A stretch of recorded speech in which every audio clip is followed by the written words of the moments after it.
قەزای بەردەڕەش گەورەترین دەشتی بەرهەمهێنانی بەتاتەیە لە هەرێمی کوردستان. ساڵانە ڕێژەیەکی زۆر لە پەتاتە لە سنووری قەزای بەردەڕەش دەچێندرێت.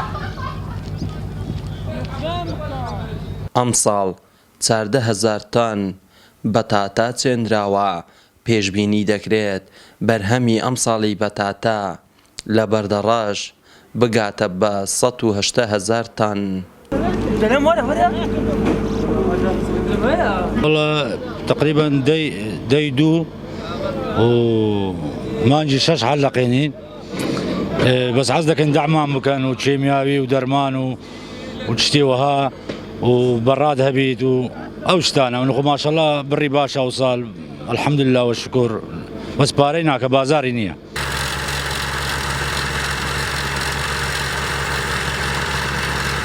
لوقمان گۆران جۆتیارێکی قەزای بەردەڕەشە.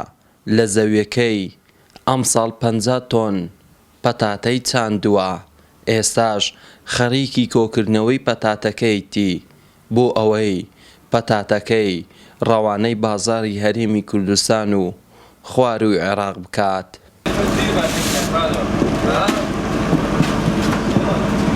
والله باش عسب فلاعة، هي فلاع 50 تني تساندي، هي 100 تني تساندية، هي 200 تني تساندية، هي 20 تني تساندية. أنا عم بخوم تقريبا 50 تني تساندية. حتى قسم الشيء بمينيتو للسعر نرماه وليري، وهندش لبو خواري عراق دتشت، لبو بصرايا، أنبار الرمادية، لبو بغداد دتشتن.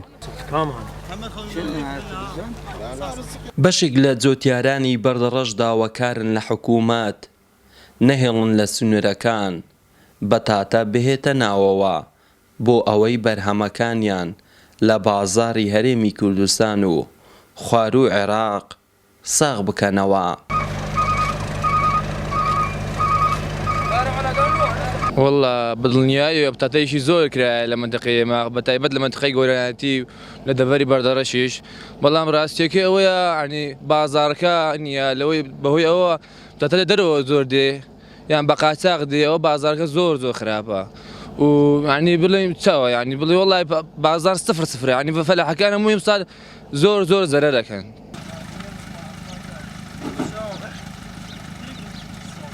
پەتاتەکە ئەوساڵ زۆر باشە، بەرهەمی زۆر باشە، بەس بەڕاستی پارەی هیچ ناکاتن.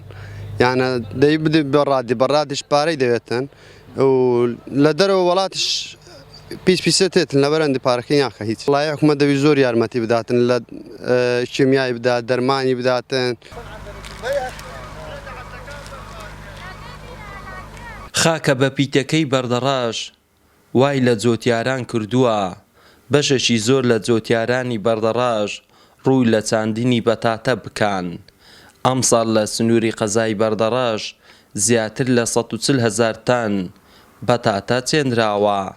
چاندنی هەر تەنێک بەتاتە زیاتر لە 3 ملیۆن دینار تێچوێتی. محەممەد جەلیل، کەناڵی بادینان، بەردەڕەش.